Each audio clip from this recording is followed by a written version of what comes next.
أعوذ بالله من الشيطان الرجيم. Dalam hijrah, dalam berubah, nggak boleh setengah-setengah. Harus sekaligus, totalitas. Jadi nggak usah pilah lagi. Biasanya ada orang tidak menikmati iman, justru karena itu. Dia milah-milah. Oh ini jilbab ini saya suka, baiklah saya pakai.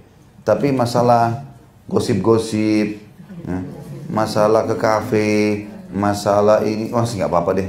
Enggak, jangan. Setengah-setengah. Nanti nggak dirasakan kenikmatan iman itu. Saya kan pernah kasih gambaran timbangannya, contoh timbangan. Kalau ini amal soleh, ini timbangan dosa. Kalau dia berimbang, tidak ada dirasakan kenikmatannya. Tidak nikmat amal solehnya, tidak nikmat juga dosanya.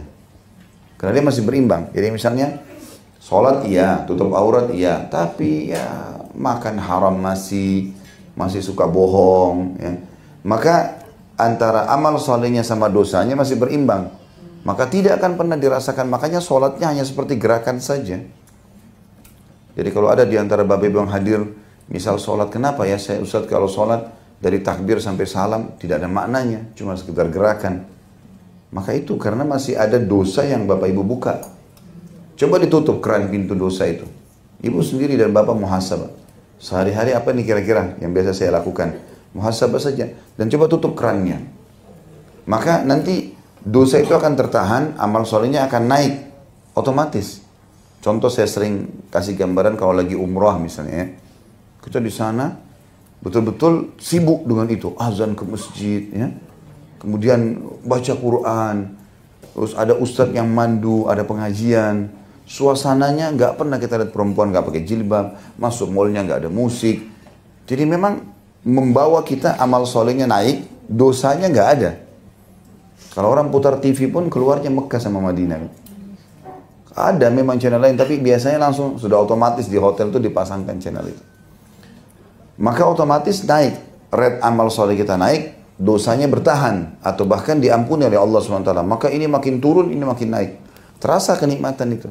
Terasa kok rindu akhirat. Ada orang lagi tawaf nangis tiba-tiba. Ya. Sholat malam rasanya sudah niat nih. Capek jam 11 malam baru tidur misalnya di Mekah atau di Madinah. Jam 3 udah bangun. Seger mandi, semangat ke masjid. Duduk sampai terbit matahari. Jadi ini semua karena kita komitmen dengan itu naik rate-nya. Dan kalau naik rate-nya itu kita otomatis lebih semangat. Nanti juga Allah bukain banyak sekali pintu-pintu di amal soleh yang sama yang tidak terfikir sebelumnya. Misal, Bapak Ibu biasa berdoa, komitmen terus berdoa antara azan iqamah sepertiga malam, ada kesempatan hujan turun, waktu mustajab berdoa.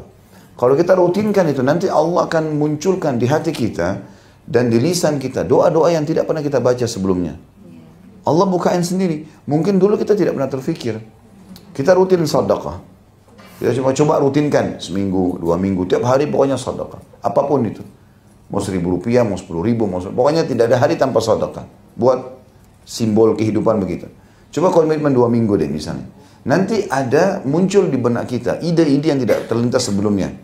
Tiba-tiba kita terfikir untuk bantu. Oh ya kenapa ya tetangga saya nggak pegang aja dia. Udah jadi sumber pahala saya.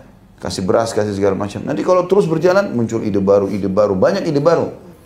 Kalau amal itu sudah dikomitmenkan. Jadi tahapan pertamanya itu memang harus kita paksakan ke situ. Beramal soleh kemudian tinggalkan dosa. Nanti rate-nya, imannya naik. Setelah itu nanti muncul ide-ide yang lebih mengembangkan lagi kita dalam amal-amal soleh itu.